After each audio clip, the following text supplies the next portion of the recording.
سانس کی نالیوں کا پھیل جانا، برونکی ایکسس، یہ ایک ایسی بیماری ہے جس میں سانس کی ایک یا اس سے زیادہ نالیاں مستقل طور پر پھیل جاتی ہیں۔ اس پھیلاؤ کی وجہ سے بلغم کے اخراج میں مشکل پڑتی ہے۔ نالیوں کے پھیلاؤ کے باعث بلغم باہر آسانی سے نہیں نکلتی بلکہ اندر ہی نالیوں کے اندرونی حصوں میں چپک جاتی ہے۔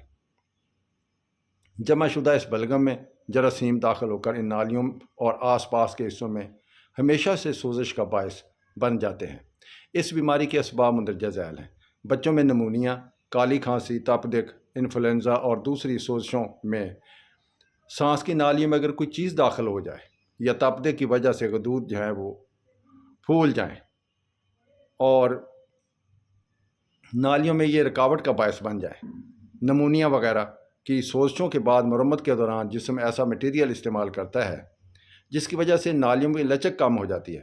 اس کے علاوہ پیدائشی نقائص بھی اس بیماری کا سبب بنتے ہیں۔ علامات: شدید کھانسی اور بخار اکثر ہوتے رہتے ہیں۔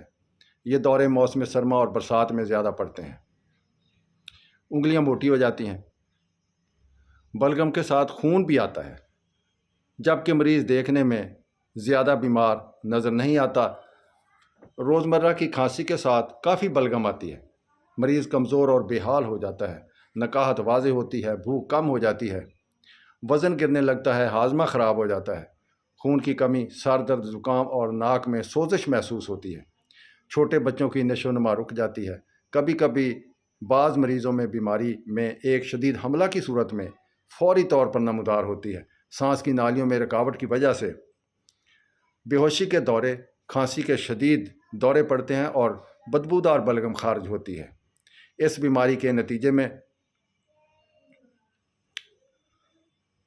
مریض کروٹ کے بال لیٹا رہے اور بلغم کی کافی مقدار نکلتی ہے۔ ایسا کرنے سے اس بیماری کے نتیجے میں بار بار نمونیا ہو سکتا ہے، پھیپھڑوں کی جھلیوں میں سوزش اور ان میں پانی پڑ سکتا ہے، پھیپھڑوں میں پیپ پڑ سکتی ہے یا ان میں پھوڑے بن جاتے ہیں۔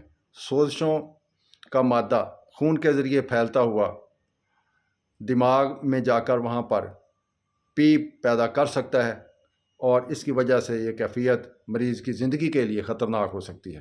علاج: یہ بیماری عام طور پر پھیپھڑوں کے ذیلی حصوں کو متاثر کرتی ہے۔ چھاتی سے بلغم نکالنے کے لیے مریض کو کروٹ کے بال لٹا کر اس کی چھاتی کے نیچے کپڑا یا تکیہ رکھ دیا جائے اور سر جو ہے وہ نیچا رہے، پھر کندھوں کے درمیان اور کمر تک آہستہ آہستہ تھپکایا جائے۔ اس طریقہ سے سانس کی نالیوں کے آخری کناروں پر جمی ہوئی بلغم اکھڑ کر باہر آ جاتی ہے۔ بلغم نکالنے کے لیے یہ عمل صبح شام 15 سے 20 منٹ تک دہرایا جائے۔ بلغم کو نکالنے سے پہلے کھانسی کے کسی مکسر یا گولیوں سے ان کو پتلا کر دینا زیادہ مفید ہے، ورنہ مریض کو بار بار بھاپ دی جائے۔ سوزش کو ختم کرنے کے لیے اینٹی بائیوٹک ادویات کا استعمال لمبا عرصہ کے لیے کیا جائے۔ جراثیم کش دوائی کے عادی جو ہیں یہ جراثیم جو ہیں یہ بن جاتے ہیں بعض اوقات، اور اس لیے دوائیوں کو بدل کر دینا اس میں زیادہ مفید ہے۔ جراثیموں کو مارنے کے علاوہ مریض کی عمومی صحت جو ہے اس کی طرف بھی خصوصی توجہ دی جائے۔ مچھلی کا تیل پلانے سے نالیوں کو تقویت حاصل ہوتی ہے۔ جراثیم کش ادویات کے برے اثرات کو ختم کرنے کے لیے وٹامن بی اور سی کے مرکبات لازمی دیے جائیں۔ ہومیوپیتھک طریقہ علاج میں اس مرض کے لیے کیپسیکم 200 طاقت میں، کیپسیکم 200 طاقت میں، ڈروسرا 200 طاقت میں اور کاسٹیکم 200 طاقت میں۔ علامات کے مطابق ان کے 4 قطرے ملا کر مریض کو دن میں 2 مرتبہ دیے جائیں، اور مریض کی جو صحت ہے اس کو بحال کرنے کے لیے اچھی غذا اور پرہیز یہ بھی لازمی ہے۔